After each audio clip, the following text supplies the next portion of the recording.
Guys,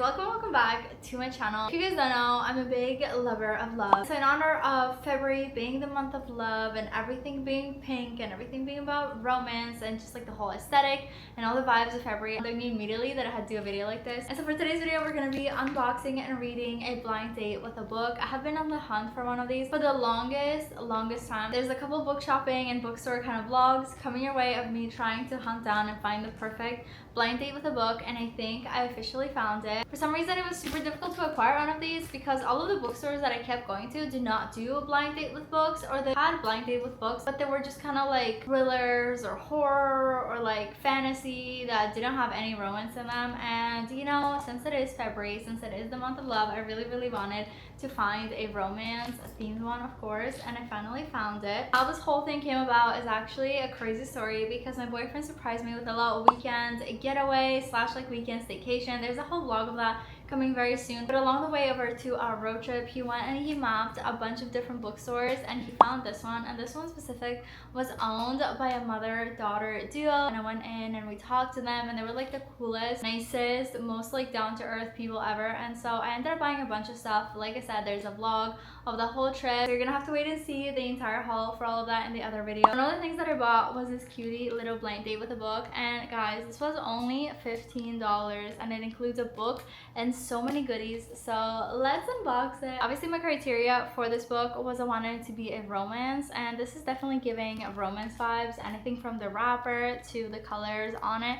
And also on this tag it says this is a contemporary rom-com, which is a very good descriptor of all the books that I've been kind of drawn to recently for the month of love. So let's unbox it. It seems like there's so much stuff in here. Oh my goodness. I don't really know what specific order to unbox this in, so I'm just gonna start pulling stuff out of the little packaging in whatever order I see. So the very first thing that we have is a cute little pen. It is pink, of course, matches perfectly with the vibe of the blind date with the book. And then on the pen it actually has glued on this little, I don't even know what you would call this, but it says reading juice, and it just has a nice little coffee, which I'm obsessed with. Second thing that I'm pulling out of here is, again, same kind of matching color, but this is a highlighter, and it is of course pink. The next thing that we have here is this cute little lollipop. Okay, this is adorable. I cannot wait to have it. It's like in the shape of a heart, and once again it is pink. I'm pretty sure everything in this little haul is gonna be pink, and I'm absolutely obsessed with that. This is so pretty. I literally feel bad opening it. The tag is off. All right, let's see. This is what it looks like now. First it has this little, I don't know what this is, like it's like a little ornament type thing, and it says cutie pie, which I love. I'm probably gonna take this off and then I can like put it on my Christmas tree or something along those lines, or somewhere in my room. And the first thing that we're gonna pull out of here is, oh, it's like a cute little notebook, and it says choose happy on both sides, and it looks like this. That's adorable. And then in this top compartment we have a bunch of other stuff, so let's see. First we have this bookmark, and it has a bunch of different books that are blank, so in here I could actually write which books I'm reading this year, which is so fun. And the next thing in here is these little sticky notes. This is a little cutie cat, which I'm absolutely obsessed with. I love kitties and I love the whole aesthetic. Like anything that's like kitty related, I always want to buy it. And also, oh my gosh, and at the bottom here it also has little tabs, which are little paws from cats. That is adorable. And then in the side pocket in here, it seems there's some stuff. Oh my gosh, I literally pulled out 1, 2, 3, 4, 5, 6 different bookish stickers. The first one is this one. It's just like a girl reading. Wow, it kind of looks like my hair. Okay, this one says professional bookworm. I love it. It's a cute little stack of books. There's another little open book. This is really cute. It says read, and it's adorable. I love this. I want to put some in my journal. And then we also have this one, which is very Valentine's Day themed because it has a little heart. So loving that. And then it has cute stickers on it, which I wish these were not attached to it, and because I absolutely love them and I want to stick them on things. This one says aggressively reading, and the other one says main character energy.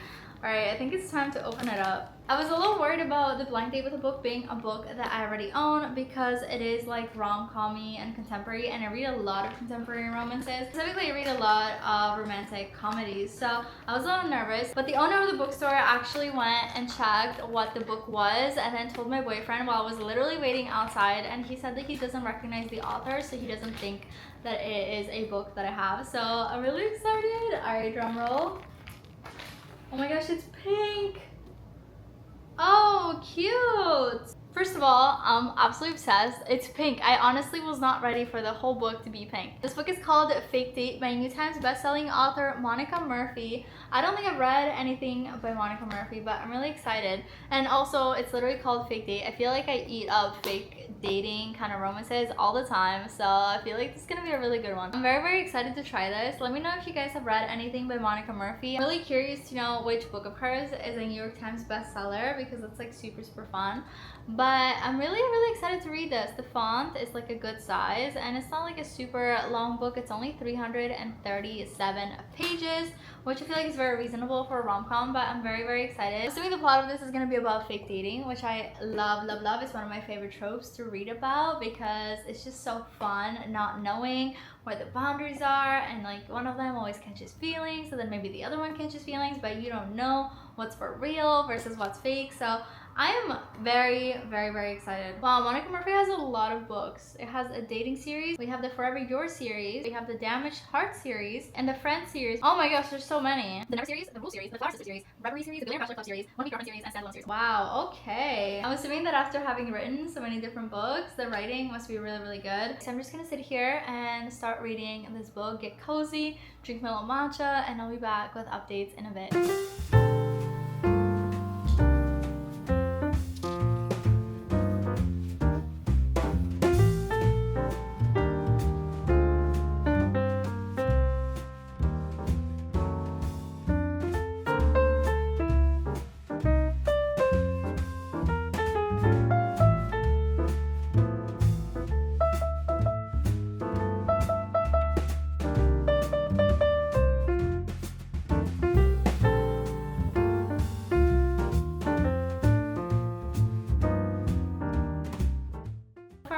This book is that we have our main character Sarah, and she works at a high-end like lingerie kind of shop. Then we have Jared, who I assume is like the main guy character, and he is super successful, super wealthy, super, super rich, and he goes into the shop that she works at very consistently to buy things for all of his girlfriends, his lovers, his dates. That's what he calls them.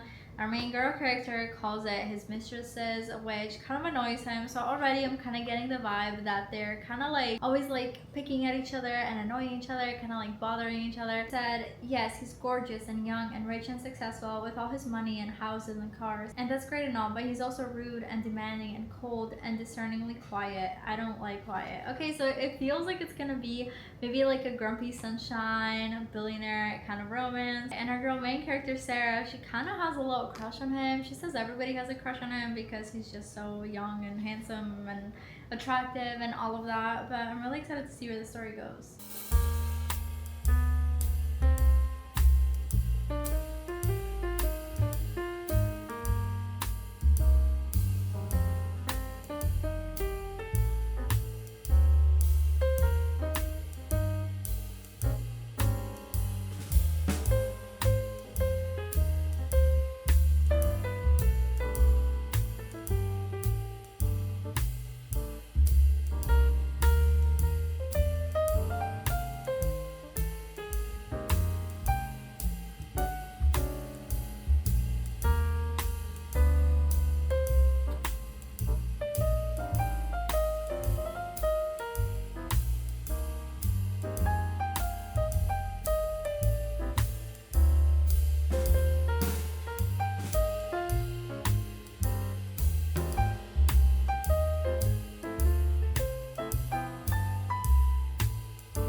Hello everybody, I'm here to give a little update about Fake Date. I'm currently about 66 pages in, and so far this book is very interesting. If you've read the bonus, kind of giving similar vibes. We just have like this really grumpy, bossy, kind of like assertive main guy character, and then we have our girl main character. Life has not been the best to her. Her parents have passed away and she's basically the primary caretaker for her two younger siblings. So one of them is in college, but one of them is a teenager. There's a lot of complications that come with raising a teenager, especially since she's only 24 herself, which is really young. It's definitely very interesting. At the beginning, I was just a little bit thrown off. I was like, what is going on? Like, what are we doing?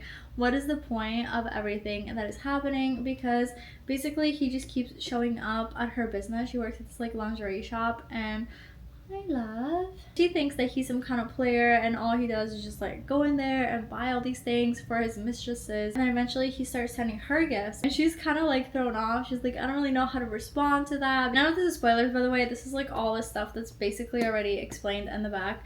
But she goes to his office and she's like, what is going on? Why do you keep sending me these expensive gifts? Like, I can't keep taking them. And much to her surprise, and also mine, he ends up asking her to be his little fake date for his brother's wedding, and somehow she agrees. So I'm assuming this is where we're gonna get into the fake dating kind of trope, but already right now I'm like, I don't know if I trust him, because he's not very romantic and he hasn't like asked her out on a date or anything. So it's like, to just randomly show up at her business where she works and just like keep sending her gifts. Like, he got her address off of like another employee at the store. So to just like keep sending her gifts once she hasn't shown that she's interested is kind of weird. Like, it wouldn't work in the real world, but it's kind of maybe working in the book world just because we know it's fiction. So I don't really know. I kind of have mixed feelings about our guy main character. I also don't understand why he's so grumpy and so assertive. Like, they don't really know each other like that. Sometimes he'll say stuff that kind of like, not like bothers me, but just kind of gives me the ick. Like, who the heck are you to like say that? You know what I mean? But I do think he has potential to be a good book boyfriend, because we still have yet to learn a lot about his past and kind of like his backstory and like why he's so freaking grumpy. I don't know if that's like just like life hasn't been very good to him, or if it's just like a personality trait. So we're gonna have to wait and see.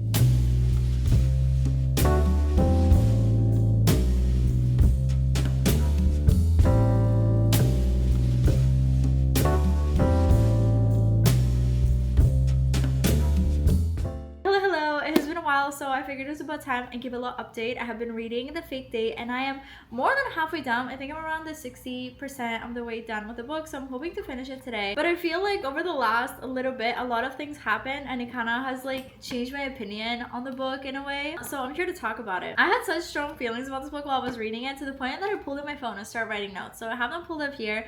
So let's go over them. First, I feel like I need to start off by saying I already, generally speaking, don't prefer grumpy sunshine kind of trope. I feel like I used to like it a lot more when I was first getting into reading, but just like at a certain point I feel like I just don't really like grumpy people in general. I don't know, they just kill the vibe, and I'm a big vibe kind of person, and I'm a very affectionate and like passionate type of person. So I feel like when I'm around grumpy people that are just like mad at the world, they're mad at everybody, they're mean to everybody, it just kind of like, I don't know, it just kind of pisses me off. So like in books, sometimes when there's like a grumpy sunshine type of romance, or you have like a grumpy billionaire like CEO kind of like trope, which is very popular, I know a lot of people really like it. Like, I don't mind it because usually by the end of it they give him like redeemable qualities, but oh my god, this guy has literally no redeemable qualities up until this point. Okay, that's not really hard to say, but let's get into it. So the last update that I gave was when he asked her to fake date to go to his brother's wedding. Already he's not really lying, but he's just kind of withholding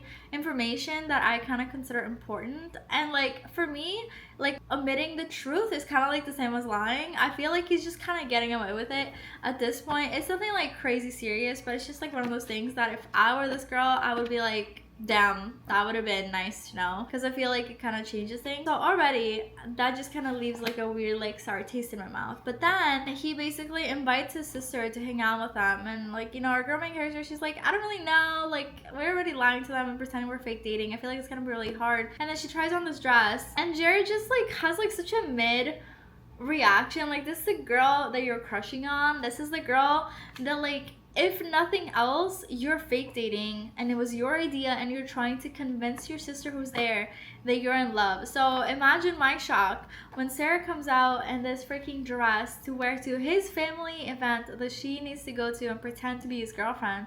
And he literally just gave like a bad reaction. He was like, oh, like, is that the only option? I'm sorry, what? What happened to romance? What happened to being a gentleman? What happened to being romantic and complimenting the person? What? I don't know. It just kind of, it gives me the ick. You know, it's nothing crazy. It's something unforgivable, but it just kind of gives me the ick because it's like, why are you like this? You know, you're supposed to be grumpy towards everyone else, but you're supposed to be loving and affectionate and passionate towards the main girl character. Like, that's how these grumpy sunshine romances work. So like, why are you not doing that? Also, another thing that I noticed in this is that she is kind of like maybe doing a little bit too much in the sense that it feels like unnatural, because mind you, they've barely like met. He's like a random customer that goes into her shop and like occasionally she like helps him out with things that he gets from the shop. It's like very early on in the relationship and already she's already trying to get involved in the family dynamics. It's like she just has like a save him, like savior kind of complex. Like, he does not need to be told by a 24-year-old that his family relationship could be better if he just like worked on things. Like, I understand that they're trying to go a little bit deeper with the book,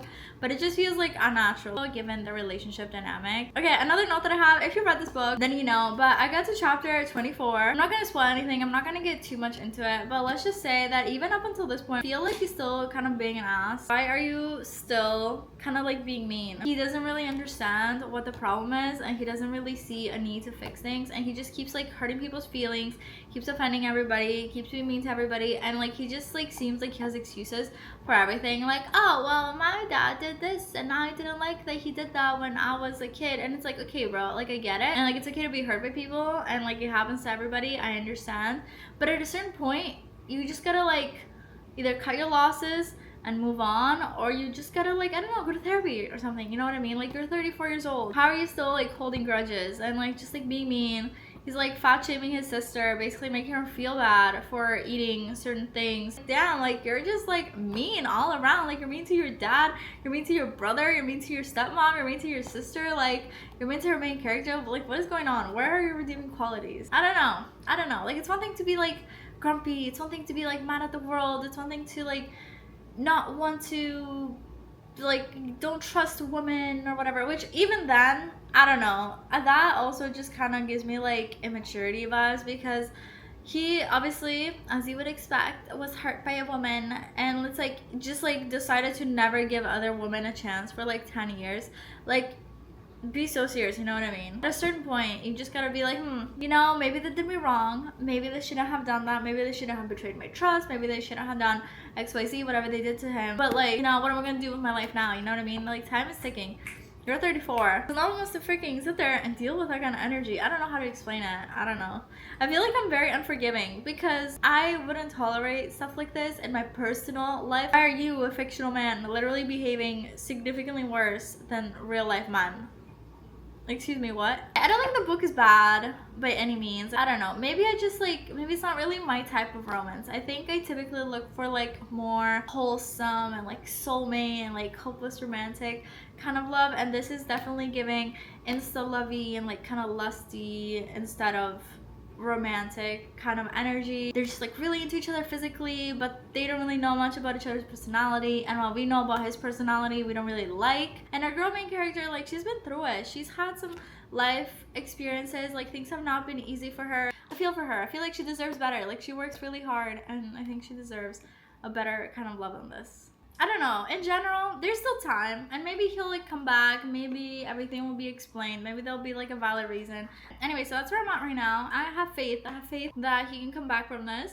I do plan on going to my boyfriend's soccer practice today, so that's gonna be really fun. I'm just basically gonna sit and read while I'm there too. I'm just there to show support, so that will be really fun to do some reading while I'm there. But yeah, I'll be back with more updates. It's not looking good, bruv. It's not looking good.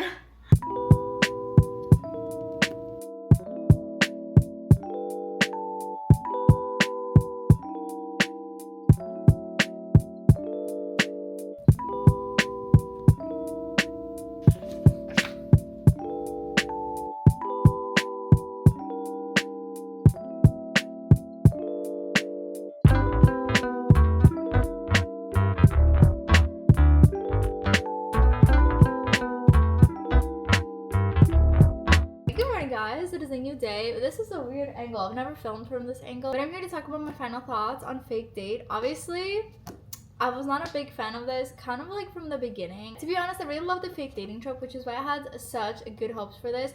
And I sometimes, occasionally, will eat up a grumpy sunshine kind of trope as well. But a problem that I find with a grumpy sunshine trope is that these men in these book tropes are usually like very successful and like they're older and they're kind of set in their ways. So then it just like kind of feels disappointing because they go through the disagreements with the girl main character in the books, and then it just feels like it's all for nothing, because I find like a common theme between all of these grumpy millionaires, billionaires, is that they literally, hi diva, is that they literally don't think they're ever doing anything wrong, and they think that everything is justified and somebody hurt them in their past, so they think it's okay to be grumpy and mean and snappy to everybody and just like assume the worst, which like to a certain extent, like I get, obviously we've all been through stuff, but it's like, how are you in your mid-30s and you still haven't like found a way to cope with these things or found a way to move on from these things? How are you gonna use that as an excuse to just like be mean to other people? So I think like the reason why I'm kind of steering away from these romances is because the main characters, like they just kind of like piss me off, and then it feels like they don't really have character development. Like, it's okay to be grumpy, it's okay to like not really be a ray of sunshine, you don't have to be the life of the party, you can be more closed off, you can be more reserved, but to like be just like straight up rude to people in your life, to your family, to your sister who's done literally nothing to you, to like random people, it's just like, I don't know, I think it just kind of gives me the ick, because I expect a lot of fictional men. I expect a lot from real life men in the dating world. Like, I'm just like not a bare minimum type of girl in my relationships, because she's such a hard worker, she's dedicated, she's good at what she does, she's taking care of her family, she's always prioritizing everybody else. So like, I feel like me and her, like we're homegirls right now, and I'm just kind of getting defensive on her behalf, because I feel like she deserves better. Like, she deserves somebody sweet, she deserves somebody that's gonna love her and spoil her and like maybe make up for the experiences that she hasn't been able to have because she sacrificed so many years taking care of other people. Like, I want that for her. I want somebody that's gonna not like nurture her, but like let her chill and let her relax and be able to be herself and be stress free. And I feel like all this guy did was literally like stress her out. Also, he didn't like lie straight up, but me personally, I feel like omitting the truth is kind of the same as lying, because it's like you knew that you were supposed to come clean about certain stuff and then you didn't come clean about certain stuff, and like what, you thought you were gonna get away with it. Like, it's just kind of immature and it doesn't seem like a good foundation for a relationship. So I don't really know. Also, it was kind of like insta lovey and more like not even lovey, more like just like insta lusty, and it seemed like their whole attraction to each other was based off of that. So like, you know, when you think of couples in books and you're like, oh, would they make it past the year mark, would they make it past the 5-year mark, would they make it past the 10-year mark? I think they would get divorced. Honestly, I don't know what it is, I don't know, I wasn't rooting for him, I wasn't rooting for them. I was like, I really hope this book just ends with her literally dumping his ass and finding another better man that's gonna treat her the way she deserves to be treated and give her the princess treatment and spoil her, love her, and all of that. So there's that. That's my final thoughts. I am not usually this opinionated. I hate like going through and reading a whole book only for the main character to have like very little character development. Like, I don't want to get too much into it in case you are wanting to read it and you are wanting to get the story, because like the writing is good, the writing is interesting. I enjoyed the author's work and I enjoyed how it was written, I enjoyed the pacing and everything like that. I just didn't love our guy main character as a person, you know what I mean? And I know these are supposed to be characters that have flaws and like they're real people and they have struggles and stuff, but I don't know, I steer clear from men like him. So there is that is my review. If nothing else, at least this book is gonna be memorable, because I feel like I have had such strong opinions while reading this. Like, I was literally yapping to my boyfriend last night, and as soon as I finished it, I was like, this guy, he did this and he did that and he didn't even do that and he's expecting XYZ, and I'm like, you know, like at least it's gonna stick with me. So maybe that was Monica Murphy's goal, to have this be a memorable book, because I feel like it's gonna be. Is it one of my favorites? No. Would I recommend it? Yes, because if you like this kind of trope and if you like these kind of grumpy men that are mad at the world and hate everybody, I think it would eat this up, to be honest. It's just not really for me. It's not my favorite trope, and it was just kind of frustrating me. So anyways, that is my final rating. I think overall the blind date with the book challenge went well because it was an entertaining read. Also, even if I had absolutely hated this book, the small business bookstore that I bought this from literally jam-packed so many things into the little blind date with the book that it was still worth me paying the price that I paid for this. So for that alone, I'm happy that I did it because I got a pretty pink highlighter, I got a pen, I got a notation tab. So for all the accessories and the kind of goodies alone that came with this blind date with the book, I would say it was definitely worth the price that I paid for it. The small business bookshop that I went to, literally they put so much stuff in there and it was made with so much love that literally even if I just lit this on fire and burnt it before even reading it, I felt like I was doing a good deed supporting them because they're just like so freaking sweet. If you guys are ever in Florida, this place is about an hour and a half-ish north of Miami. It's called the Midnight Jury. Super sweet. If you're ever in the area, go support them. They have so much cute stuff and everything's like super affordable. Perhaps don't buy this book if you go there, or perhaps do if that's your thing, but I did end up getting a bunch of stuff from there. There's a whole vlog coming out in the next few days of me going to that bookstore and shopping and going to other bookstores in the area as well. It was part of like my Valentine's Day weekend getaway that my boyfriend planned, and that was like part of the experience, just going to a bunch of different bookstores. So I did end up getting some more books, so keep an eye out for that video coming out very soon. But as of right now, I think that's it for today's video. I'm gonna go and have a really chill kind of day today and get some reading done. I'm reading a bunch of romance books from now until Valentine's Day in honor of the love holiday, so keep an eye out. Lots of videos coming your way very soon. I've been working on so much stuff, which is why I didn't post at all last week. I was just in the middle of filming so many things, so I'm really excited to finally get to post everything. Thank you for all the love. Thank you for 1,300 subs on this channel, and wow, we're growing fast. Thank you for all the love. Thank you for all your likes. Thank you for all the comments. It blows my mind that you guys care enough about me and my videos and my opinions and everything like that to watch my videos consistently, and also to leave comments. Are you joking? That means literally the world to me because I feel like every time you guys leave comments, we're becoming besties. I'm learning more about you, and I kind of get to see the kind of vibe that people have that watch my videos, which is so fun. So that being said, if you made it to the end, comment "I love your mug" so that I know, and I will see you in my next video. Bye!